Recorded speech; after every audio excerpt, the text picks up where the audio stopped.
everybody, this is Meethi Piksau, all entering 5 in NEET 2021 and my score was 715 out of 720.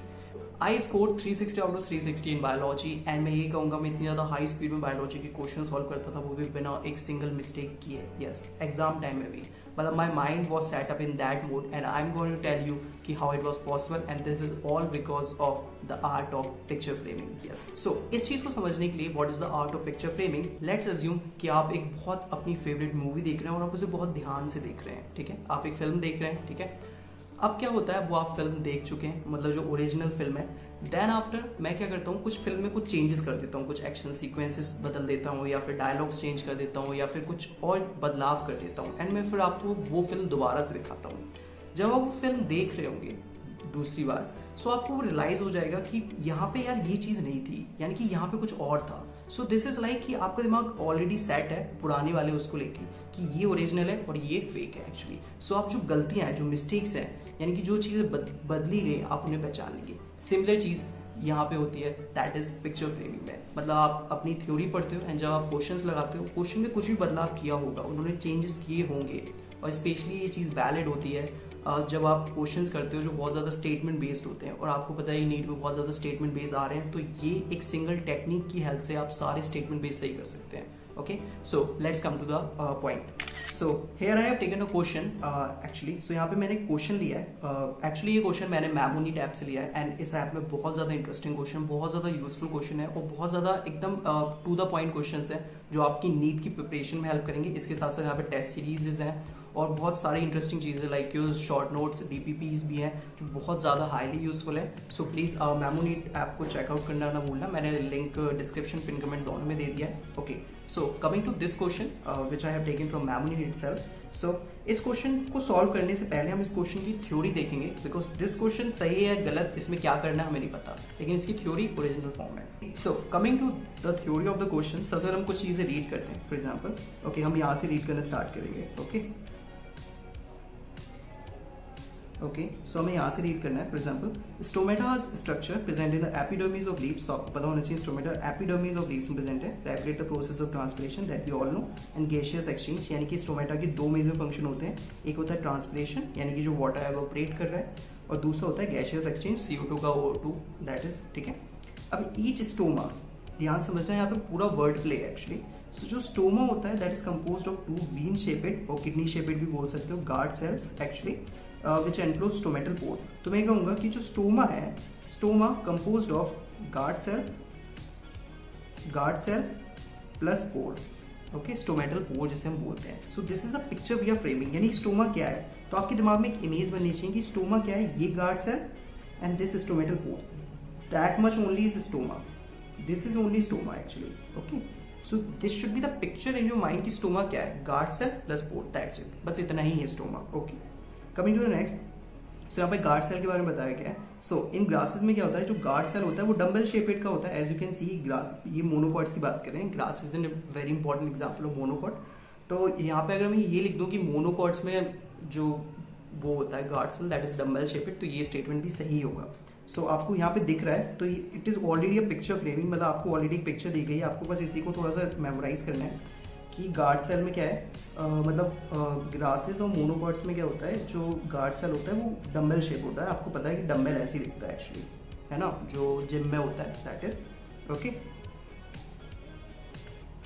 Okay, so we come to the point. अब यहाँ पे guard cell के बारे में कुछ और पॉइंट्स लिखे हैं. For example, the outer wall of guard cell जो अवे फ्रॉम द स्टोमेटल, क्योंकि जो आउटर वॉल है गार्ड सेल की वो अवे फ्रॉम स्टोमेटा ही पोर के दूसरी साइड वाली वॉल है, वो आउटर वॉल है. जो स्टोमेट पोर की तरफ है that is inner wall. Okay,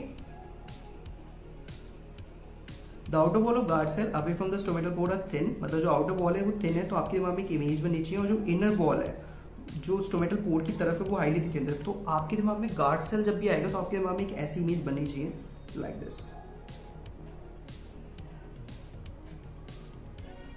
मेरी डायग्राम उतनी अच्छी नहीं, बट ठीक है. सो इनर वॉल को आपको बहुत ज़्यादा थिकन कर देना है, इतना थिकन कर देना है क्योंकि हाईली थिकन्ड है एक्चुअली ये. सो आपके दिमाग में एक इमेज बननी चाहिए कि this is the guard cell actually. Outer wall thin, inner wall thick, that's it. ठीक है, the guard cell possess chloroplast and regulate the opening closing of stomata. इसका फंक्शन पता चल गया। Sometimes few epidermal cells, sometimes yes, this is only. ऐसा हमेशा नहीं होता कि आपको सब्सिडरी सेल मिलेंगे, कभी कभार आपको सब्सिडरी सेल मिलते हैं, ठीक है। सब्सिडरी सेल क्या होते हैं? कुछ नहीं, स्पेशलाइज्ड, मतलब कुछ आसपास के जो सेल्स होते हैं गार्ड सेल के बाहर के एपिडर्मल सेल्स, वो स्पेशलाइज हो जाते हैं अपने शेप में, क्योंकि आप देख सकते हो यहाँ पे जो बाकी के एपिडर्मल सेल्स हैं उनका शेप अलग है, लेकिन जो सब्सिडरी सेल्स हैं उनका शेप अलग है एक्चुअली। सो यहाँ पे ये शेप में काफी ज्यादा स्पेशलाइज है। तो ये भी एक इंटरेस्टिंग पॉइंट है कि जो सब्सिडरी सेल्स हैं एपिडर्मल सेल्स में क्या डिफरेंस है, शेप का डिफरेंस है एक्चुअली, ठीक है। The stomatal aperture, guard cell and the surrounding substrate together called stomatal apparatus. तो यहाँ पे हमने स्टोमा की बात की थी, यहाँ पे स्टोमेटल एपेरेटस। यानी मैं ये कहूँ, अगर मैं इस सबको मिटा दूँ, ओके, आपको समझाने के लिए, so pore plus guard cell, पोर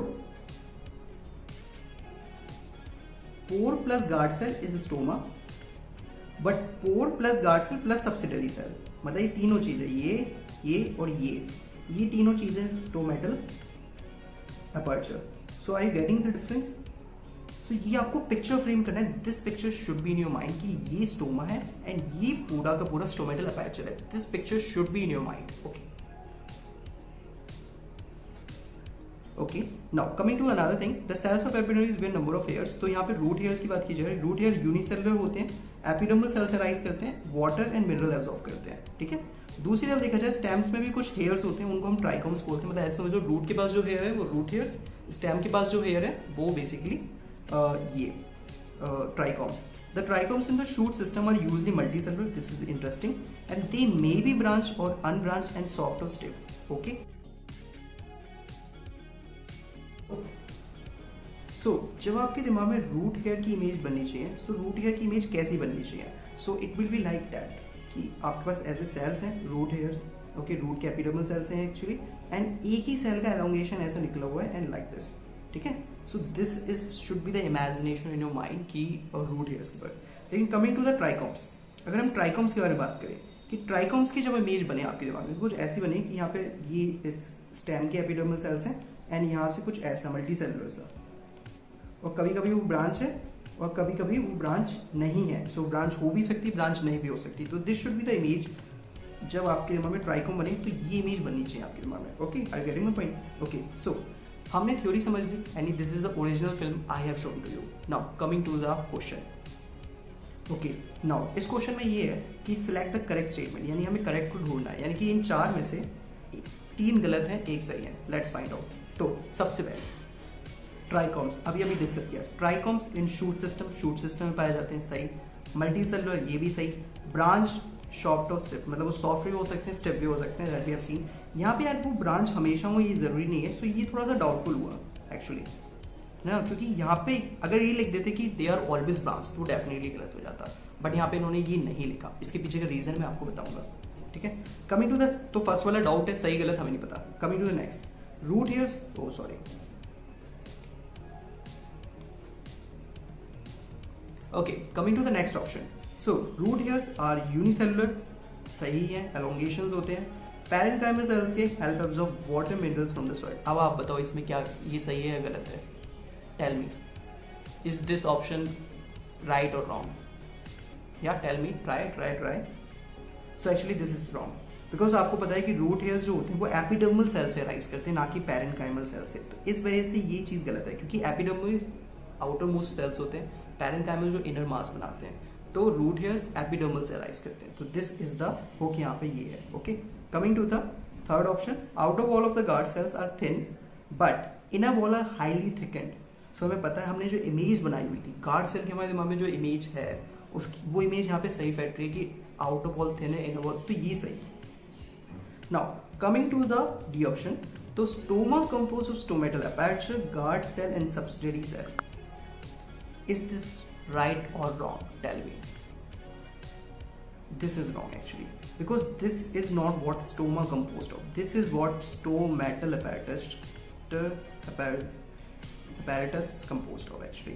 क्योंकि स्टोमा तो हमारी इमेज में क्या था, स्टोमा सिर्फ 2 चीजों को बनता है, guard cell and pore, but stomatal aperture 3 चीजों को बनता है, guard cell plus pore plus subsidiary cell. So अब यहाँ पे ये स्टेटमेंट 109% सही है और ये डाउटफुल है। तो ऐसे स्टेटमेंट नीट में भी आते हैं, आपको एक डाउटफुल सा स्टेटमेंट होता है और एक 100% 90 100% गलत होता है। तो आपको पता है 100% गलत है, ये 100% सही है। तो ऐसे क्वेश्चन में जो 100% सही हो आपको उसको टिक करना होता है, बिकॉज इसमें वो क्या करेंगे, वो बोलेंगे कि यहाँ पे ये ब्रांच लिखा हुआ है और ब्रांच हो भी सकता है नहीं भी हो सकता है। So our correct option, overall correct option is option C, like that. Okay, hope so आपको पिक्चर फ्रेमिंग समझ में आ गई होगी, क्योंकि आपको जो कुछ भी पढ़ते हो आप उसको just keep on framing it. जब आप क्वेश्चन रीड करोगे तो आपके दिमाग में क्लिक करेगा ये सही है, ये नहीं था, ये मैंने पढ़ा था, ये नहीं पढ़ा था। So this is how this whole concept works actually. So thank you so much guys, and please one more request is that आप इस वीडियो को प्लीज़ लाइक कर दें, because it's like a motivation for me, क्योंकि मैं आपके लिए फिर और अच्छी वीडियोस लेके आ पाऊंगा। लेकिन आप इसे लाइक नहीं करेंगे या फिर चैनल को सब्सक्राइब नहीं करेंगे, सो इट विल लाइक उतना मोटिवेशन नहीं देता to work for you. So yeah, please like, share and subscribe to this video. Thanks so much guys, and meet you soon, very soon in the next video.